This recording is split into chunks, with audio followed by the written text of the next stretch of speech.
All new this midday, a suspect wanted for rape, robbery, and a shooting at a local hotel has turned himself in. This as Memphis police continue to search for the other two men wanted in connection with that case.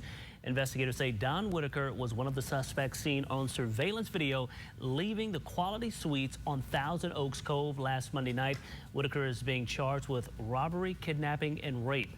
Police are still searching for the other man seen in this picture along with a third suspect. Now, according to police, the three men bound two women, then raped and robbed them. A male victim walked into the room as this crime was being committed. He tried to stop it, but was shot in the head. No word on his condition at this time. If you have any information that can possibly help, call Crime Stoppers. That number is 528-CASH. And Memphis police are still searching for a possible serial rapist at an apartment complex. At least 5 women have been sexually assaulted in 4 separate incidents since April.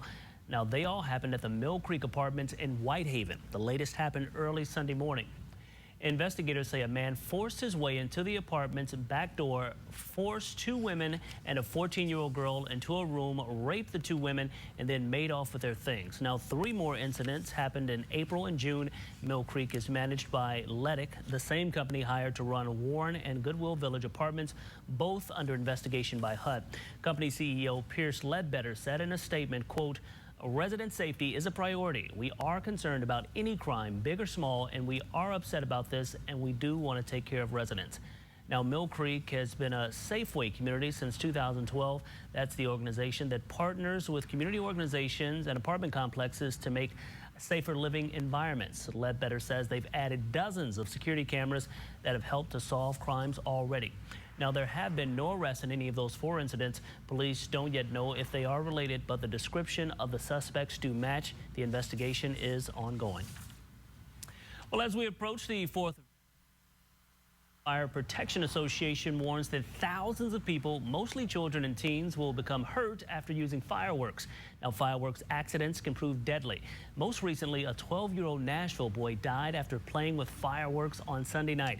Now, he was playing with mortar-style fireworks when one of those shells exploded in his hand, hitting him in the chest.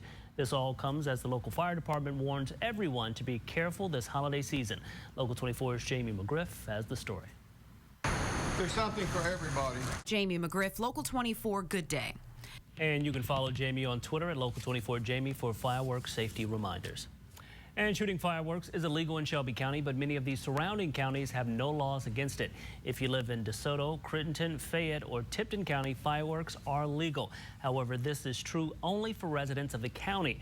Local municipalities can set their own rules. You can call the local fire department if you have any questions and you don't see your county listed right here. You can call your county government office for all of that information. Happening today, a group of trained parent advocates and community members called Memphis Lift are coming together to educate, engage, and empower others in the areas of Memphis' bottom 5% of schools.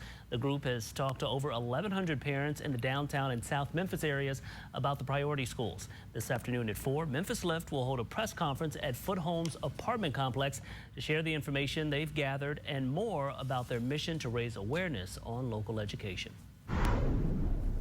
The Supreme Court may have ruled, but the battle over same-sex marriage is far from over. In Arkansas, the Claiborne County clerk responsible for issuing same-sex licenses has resigned.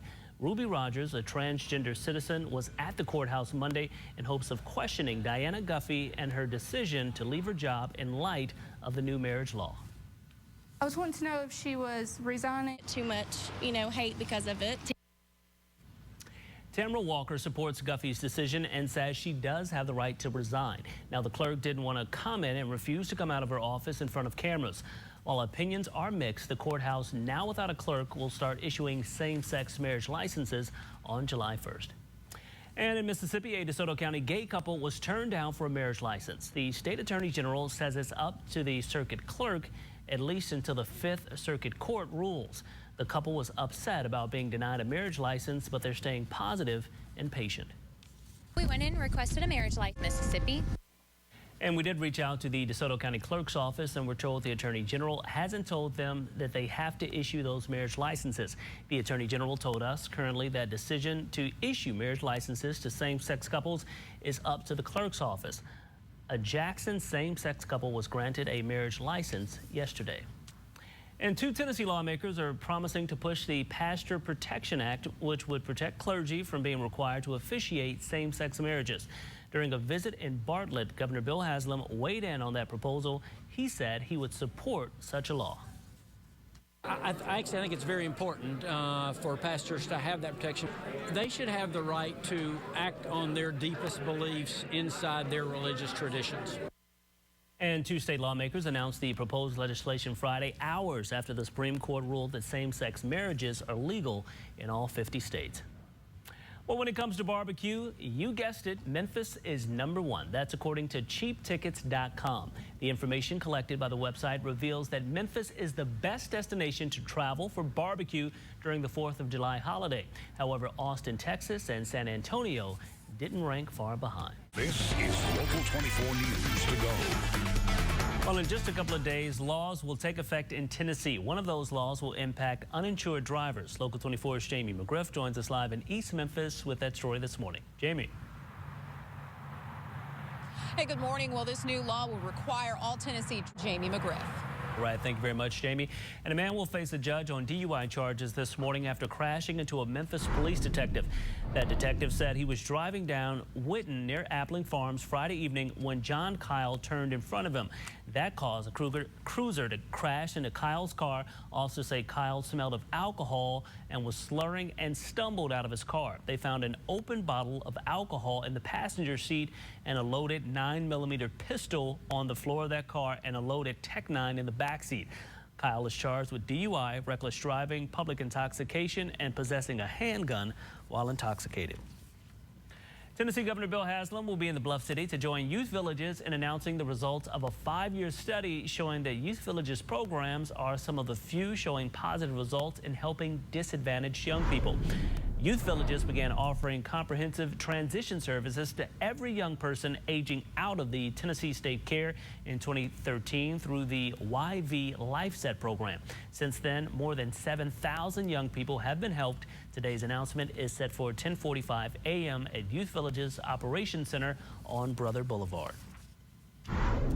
The U.S. Supreme Court ruling that marriage equality is a constitutional right for all people in states. Tennessee's ban on same-sex marriage is gone, but local gay advocates say there's much more progress that needs to be made to end discrimination.